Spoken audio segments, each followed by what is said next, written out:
दुखमय इस संसार में मोक्ष के मार्ग का अन्वेषण करने के लिए सिद्धार्थ ने तप और साधना आरंभ की। सृष्टि के रहस्य को पहचानने का प्रयत्न किया।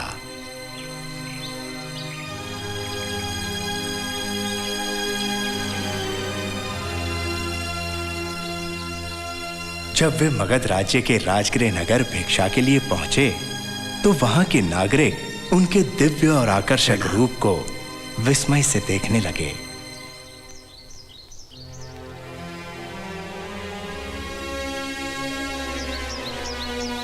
भवती भिक्षाम देहि।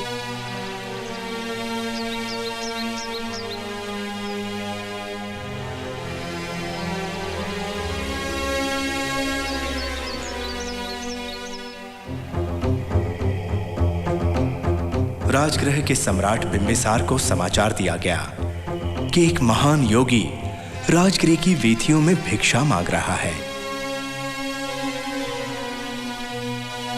उन्होंने स्वयं उनसे मिलने का निर्णय लिया।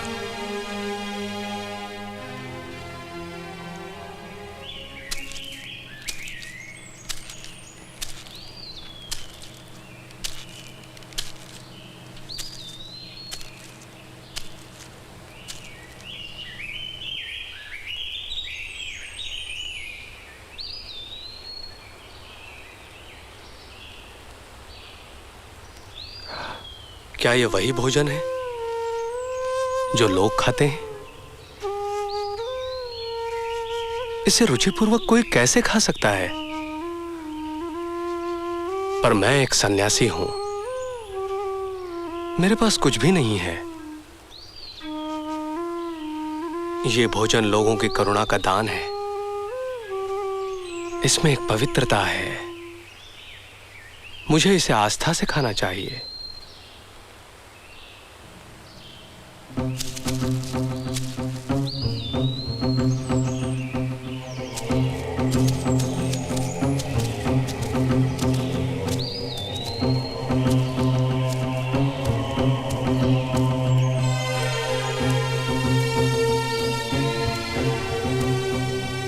प्रणाम तपस्वी। मैं बिंबिसार हूं, राजगृह का सम्राट। क्या मैं तुमसे कुछ पूछ सकता हूं? क्या पूछना चाहते हो? तुम किसी राज परिवार से संबंधित लगते हो। कौन हो? तुमने संन्यास क्यों लिया? मैं सिद्धार्थ हूं, कपिलवस्तु के राजा शुद्धोदन का पुत्र। प्रिय सिद्धार्थ, मैंने तुमसे पूछा है, तुमने संन्यास क्यों ग्रहण किया है? तुम्हारा लक्ष्य क्या है? किसी व्यक्तिगत दुख ने तुम्हें इसके लिए विवश किया है? महाराज, मुझे अपना कोई दुख नहीं है। यह संसार जो हमारे चारों तरफ है, दुख में है। मनुष्य नित्य केवल दुखों की खेती कर रहा है। पर यह तो सृष्टि का नियम है। मानवता की शाश्वत समस्या का समाधान कैसे हो सकता है? कितने ही सन्यासी तप कर रहे हैं। ये मार्ग संभवतः आपको शांति दे। मेरी शांति मेरा लक्ष्य नहीं है। केवल कुछ योगी और सन्यासी इस पूरी मानव जाति के दुख को नहीं मिटा सकते। सिद्धार्थ, तो फिर तुम क्या करना चाहते हो? मैं नहीं जानता। मेरी खोज अभी आरंभ हुई है। मैं अपने राज्य में तुम्हें कोई उच्च पद दे सकता हूं। इस तरह तुम समाज की सेवा करके मन की शांति भी पा सकते हो। मानव जाति की ऐसी सेवा इसका समाधान नहीं है। ऐसी सेवा और दान उन्हें अधिक समय तक प्रसन्नता नहीं दे सकता, और उनका अंत भी दुख में होता है। इस समस्या की जड़ें बहुत गहरी हैं और जटिल भी हैं राजन। सिद्धार्थ, तुम सबसे अलग हो। तुम्हारा ध्येय विशेष है। मुझे ऐसा लग रहा है तुम्हें सफलता अवश्य मिलेगी। धन्यवाद। सिद्धार्थ, अब मैं वृद्ध हो गया हूं। हो सकता है अधिक समय जीवित न रह सकूं। जब भी तुम्हें अपने प्रश्नों का उत्तर मिले, मैं चाहूंगा सबसे पहले मुझे जागृति दो। क्या मैं ये वागदान मांग सकता हूं? विद्वान राजन, यदि मुझे अपने प्रश्नों का उत्तर मिला तो मैं आपको वचन देता हूं कि अपने अनुभव आपको बताने अवश्य आऊंगा। मैं ईश्वर से तुम्हारी सफलता की प्रार्थना करता रहूंगा।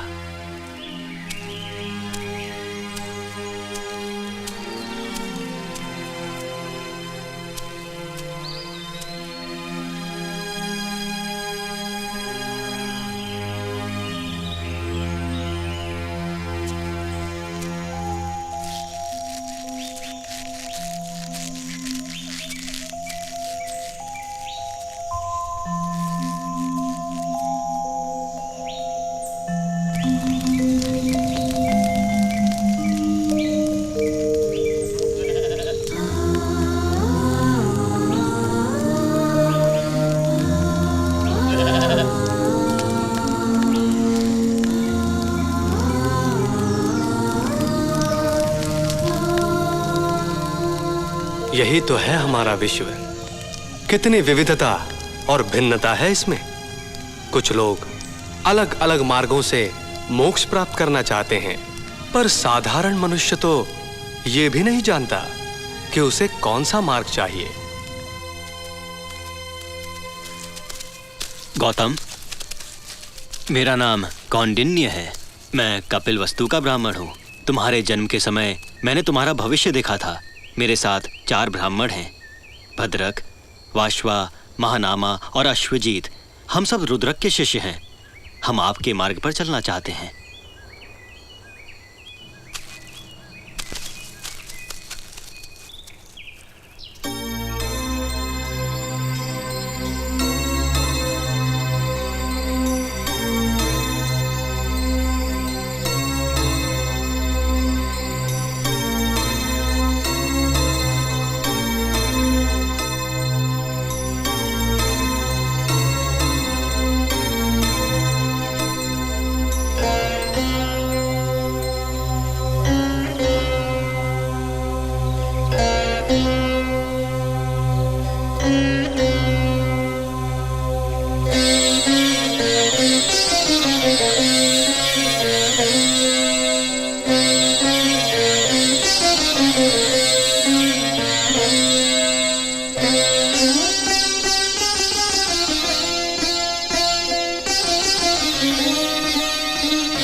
मैं सुजाता हूँ, नगर प्रमुख नंदक की पुत्री। वर्षों से इस वृक्ष की पूजा करती आ रही हूँ। इस वृक्ष की देवी ने मेरी सारी इच्छाएं पूरी की हैं। इसके पुण्य प्रभाव से मुझे एक सुशील पति और प्यारा पुत्र मिला है। मैं आज अपनी श्रद्धा रूप ये खीर चढ़ाने आई हूँ। आप मुझे इस वृक्ष के देवता जैसे लग रहे हैं।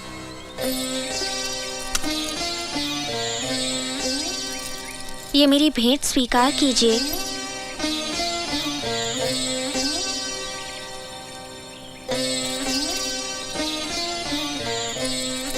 और मुझे आशीर्वाद दीजिए।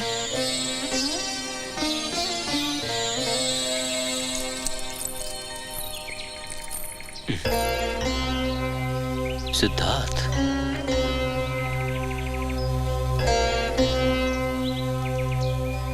प्रिय मित्रों, भूखे रहकर इस शरीर को कष्ट और यातना देकर हमें कोई भी मार्ग नहीं मिला। शरीर के इस यंत्र को हमें स्वस्थ रखना होगा। अब और भूखे नहीं रहना। जो भोजन चाहिए अब मैं ग्रहण करूंगा।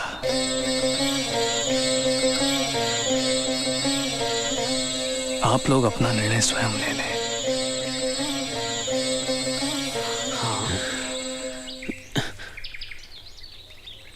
ये तुम्हारा पतन है, प्रगति नहीं। हम तुम्हारा साथ छोड़ देंगे, चलो।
सिद्धार्थ, इस वृक्ष की छांव अब तुम्हारा अंतिम पड़ाव है।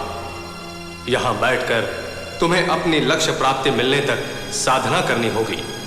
चाहे ये शरीर नष्ट हो जाए, तुम यहां से नहीं हटोगे।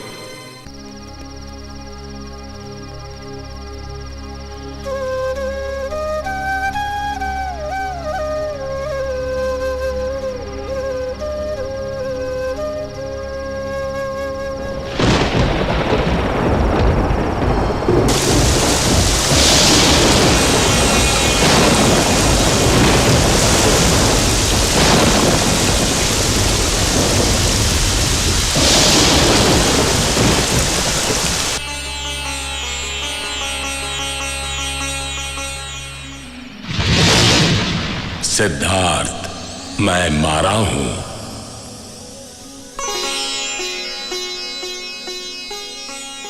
आपने कहा है कि आपने मद, मोह, माया पर विजय प्राप्त कर ली है।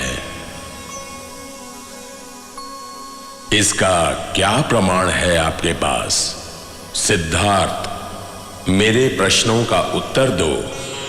मारा, ये पृथ्वी इसकी साक्षी है। मैं संतुष्ट हुआ।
मुझे अद्भुत आनंद और शांति का अनुभव क्यों हो रहा है?